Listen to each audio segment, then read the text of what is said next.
Hello and welcome to today's live stream.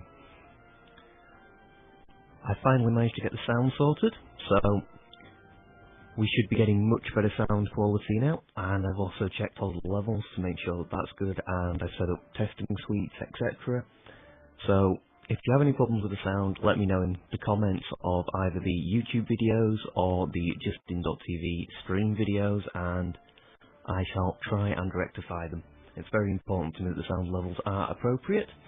So today we are going to be looking at the Age of Empires Online betas level 10, hopefully.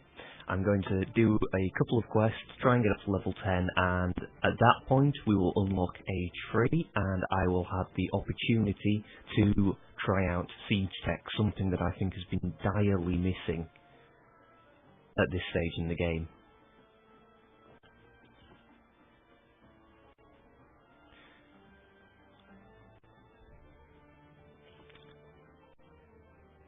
Unfortunately, at the earlier levels, it appears that the game has no hard counter to buildings, which means that if you want to destroy buildings, even if you are in a position of complete dominance, the only option is to build a large army, which can take anywhere from 10 to 15 minutes, and then send them to slowly batter the enemy's buildings. And oh dear, it looks as though I didn't set my Skinner's workshop to build anything. That's a shame. I should really go and do that.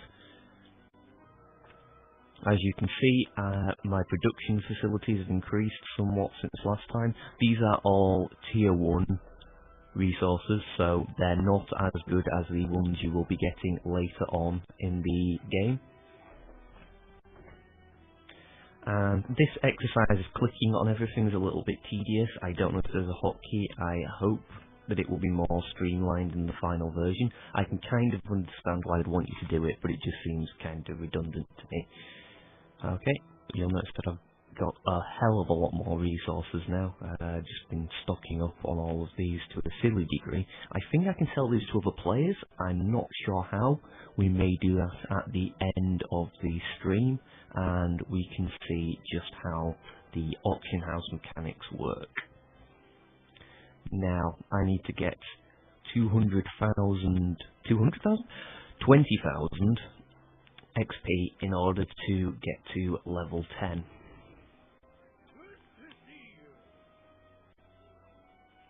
That seems like a terribly easy quest. I can go bug Agamemnon.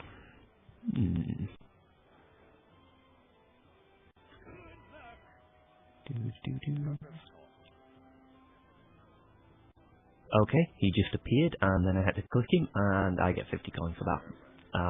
I'm perfectly fine with that. If you want to throw free money at me, that's perfectly acceptable. All of Greece knows the crime of King Thyestes. Thyestes? But still he clings to the crown. To take Macenae, we must first cripple his famed cavalry. If we destroy the stables outside the city, they will be unable to train new forces until they build new stables, and we can begin my siege. Way siege, I like sieges. My friend, advising Commander Herculos of Sicyon, will provide you with a few highly trained phalanxes. You will serve as a frontline leader. Use these phalanxes and your own to hold until Herculos can bring reinforcements into blank. Then you will lead the charge to take out the stables. Okay, hold for reinforcements, destroy all the stables, and the town centre must survive.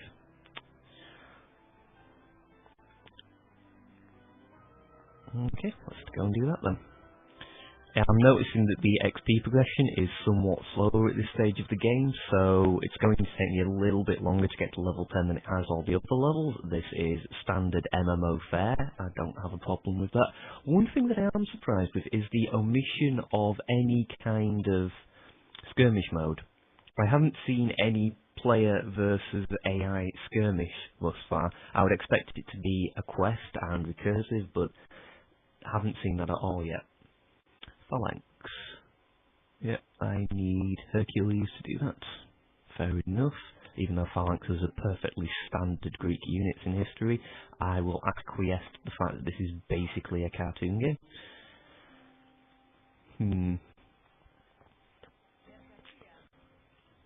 Oh, and we're being attacked already, that was very quick. I'm guessing the phalanxes are going to be very good against those cavalry. Just a guess, they have big pointy spears. Yes, effective against cavalry. I should also be producing my own spearmen to complement them. There we go. Pull out the spearmen. In fact, I should probably be working on villages. But, oh well. Whatever. Ooh, I've got 2 barracks. Now, I have checked, you can actually double cube those, which is nice. A bit teased off at those advertisements. Basically, whenever you get a quest with these special units in, the game will advertise them to you and try and encourage you to buy the advisor to unlock them, which is fair enough. I mean, it's a pay model, so it's not... They're not making this game out of the graciousness of the heart. There is actually a viable model behind it, so that's acceptable. And it does mean the game will grow and have more strength the more we see of those kind of features. You guys, come on, go kill. Not you, you go scout. You go scout.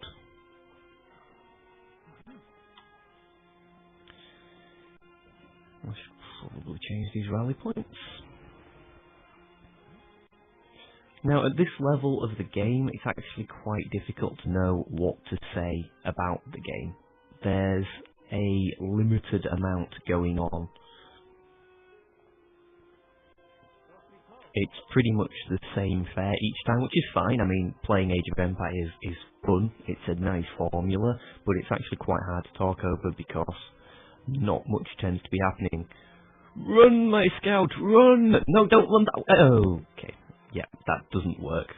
So far, my scout has had no problem running around the map without any help. It appears that is no longer the scenario.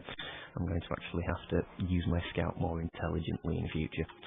Let's bind those to a group, since they're all basically the same unit type.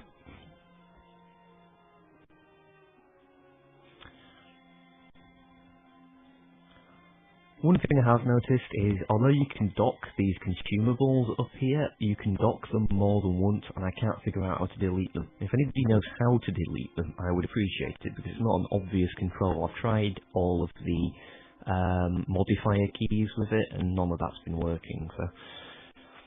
One thing is, I'm never known in Age of Empires when is a good time to tech up. I assume there's some kind of idealised build order where you tech up at precisely this point, having had so many villages and so much supply, but that has completely passed me by. Normally I would be checking the forums at about this time, but instead I'm doing the stream, so if you've done the forum hunting for me, then please let me know how I do that. Your assistance is appreciated. Actually, it's not. I don't give a shit. Just, if you want to do it, do it. If you don't, don't. Okay. Let's think about getting up to Tech 2 now then. Because I'm going to need that very shortly. Get some more gold as well. Because if nothing else, once I get up to level 2, I'll be able to pull out these consumables. And I can very quickly replace these consumables if I start using them. So, I don't have to worry about consuming them. Now, why are they running the wrong way? It appears they're not very good if you don't give them specific orders. They just seem to stand around and twitch, trying to decide which unit they should be going for. Another thing about the maps with these special units is the special units' advantages are highlighted in the extreme, which means that the special units never seem to die. So they're sort of showing you how good these units are and why you want to pay money to get them. But it does make the mission a bit easy when you don't appear to be able to lose. I think that's a little bit silly, but... oh well, all the XP gets us closer and closer to being able to use siege weapons, so I shan't complain. Now, I am saying siege weapons, all you actually get at age 3 is the... I've completely forgotten what the word for that is, not catapult. Battering ram, there we go. That's such a seemingly simple word, and yet I couldn't get it on the tip of my tongue. Yeah, battering ram. So all you can get is the battering ram, which is a very lightly defended unit. I would have expected that in age 2. It's a lightly defended unit. It doesn't have any offensive capabilities whatsoever. It moves extremely slowly, so I'm going to have to get it some speed upgrades.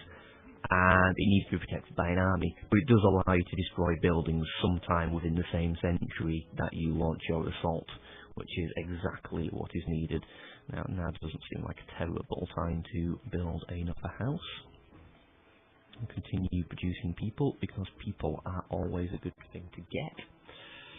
Since this is a timed mission, I'm not going to get that wheelbarrow upgrade because I'm not sure I'd see the benefit of it.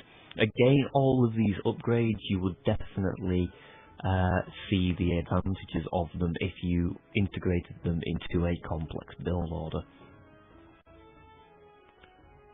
I do like the graphics on this. I mean, those are literally just 2D sprites for that fire, and yet that fire looks more realistic than so many 3D games I've played, where the fire is essentially a big red sphere with some transparency on, which is just pathetic.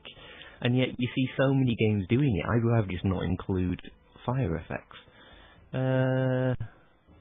Really all we need here is the barracks, but I'll get an archery range anyway, since that's what I've mostly been specialising in, and it gives me a little bit of unit variety. It's probably a stupid idea since they're quite weak though. Let's get a farm for this guy. Well, my resource production doesn't seem too bad. I've got everybody on the go doing things, which is nice. Produce some more spearmen and get the spearmen upgrade, since I'm going to be facing a lot of cavalry. I can also create those bandit archers or use that swiftness. Now you see, that swiftness could be brilliant if I had an army of battering rams going towards my enemy, because it would just allow me to end the game. The problem really is that the AI doesn't know when to surrender. It needs to surrender earlier. When you've destroyed all of its barracks and you're annihilating its village centre, it shouldn't even bother trying to continue playing. The StarCraft AI, for example, would just give up at that point, and this is much better. A lot of people have been whinging about surrenders in multiplayer games, and I think they are absolutely essential, because you just don't want to sit around doing nothing, just watching the game pummel at the last units. There's no fun in that. That time could be spent playing the game in a more enjoyable fashion. And I don't think they've done it in this game for the sole purpose of forcing you to play for longer. This game doesn't strike me like that at all. It's quite a long, drawn-out game anyway, but it's something I'd like to see addressed. These units are so effective that I don't even need to pay any attention to what they're doing, which is a little silly, but there you go. I also have quite a lot of upgrades from my spearmen, which I'm sure makes a little bit of difference. They seem to be doing extremely well though. And holy crap, that's an army! Haha, and with battering rams! So that's what the battering rams look like. I like that. That's very, very cartoony Greek style. You know, the way the rams sort of bounce up and down on the coils, that's brilliant. Never happened in real world physics, of course, but it looks very, very cute. Let's go and destroy some stables then. I should also create a rear guard. Oh, I can't create a rear guard. That's a shame. I'm going to have to leave some guys behind, because I'll need some defence in case anyone manages to sneak through. Fortunately, since I now have battering rams, this should go a bit faster. Yeah. If I go and start there and then just work my way across the right... Holy hell, those are very effective. Wonderful. I'm going to be so glad when I get to level 10. It will make the game so much more enjoyable.